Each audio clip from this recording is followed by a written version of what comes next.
Kasih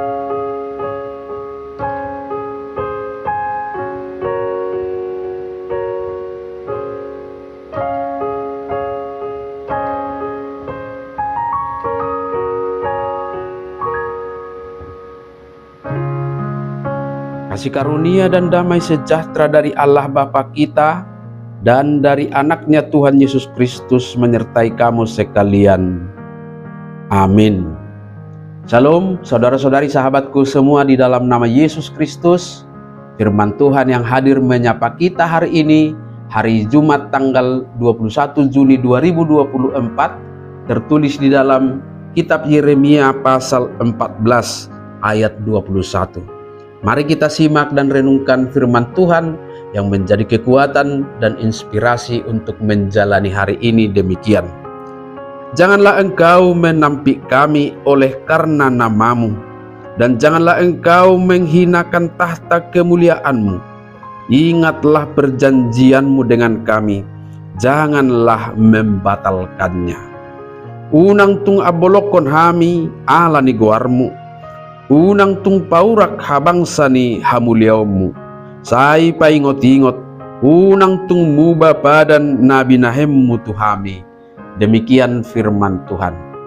Sahabatku terkasih di dalam nama Tuhan Yesus, nas kita hari ini adalah bagian dari doa dan permohonan Nabi Yeremia kepada Tuhan ketika bangsa Israel menghadapi penderitaan besar oleh karena dosa-dosa mereka.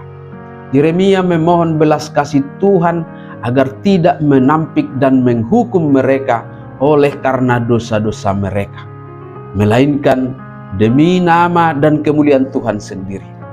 Yeremia tentu sungguh-sungguh percaya dan mengenal sifat Tuhan Allah yang penuh belas kasih dan pengampun, sifat Tuhan yang kudus dan mulia, serta yang setia kepada janjinya. Sehingga dengan berani dia menaikkan doa permohonan ini atas nama sifat-sifat Allah itu. Mengapa demikian sahabatku semua? Karena Yeremia juga menyadari bahwa jika Tuhan mempertimbangkan hukumnya berdasarkan dosa dan kejahatan umatnya, maka sudah pasti tidak akan ada lagi alasan bagi Tuhan Allah untuk menunda dan membatalkan hukumannya. Dosa umat itu sudah terlalu besar. Maka Yeremia memohon pengampunan itu berdasarkan sifat-sifat Allah itu. Yeremia yakin bahwa Tuhan tidak mungkin akan mencemari namanya yang kudus dan mulia dengan menghukum umat Israel. Tuhan tidak akan mau mengingkari perjanjiannya untuk menyelamatkan umatnya. Tuhan akan mempertimbangkan hukumannya berdasarkan kasih setianya yang besar dan kekal.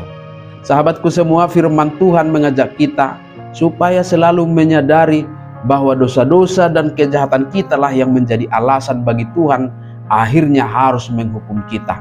Tetapi kita juga harus mensyukuri dan menyadari bahwa namanya yang kudus, namanya yang mulia, belas kasih dan perjanjian kekalnya untuk menyelamatkan kita, itulah yang menjadi alasan mengapa dia mau mengampuni kita.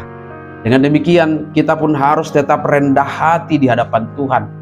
Sebaik apapun kita, itu bukanlah bayaran setimpal untuk menerima pengampunan dari Tuhan. Perbuatan-perbuatan baik kita, apapun itu, jangan pernah dijadikan sebagai dasar untuk memohon pengampunannya. Tetapi mohonlah pengampunan itu dalam kemurahan hati Tuhan. Ingatlah firman Tuhan yang tertulis dalam Yesaya 54 ayat 8. Dalam murka yang meluap, aku telah menyembunyikan wajahku terhadap engkau sesaat lamanya.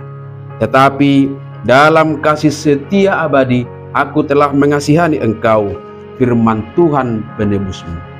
Kasih setianya yang abadi, namanya yang kudus dan mulia, itulah alasan keberanian kita untuk memohon pengampunannya.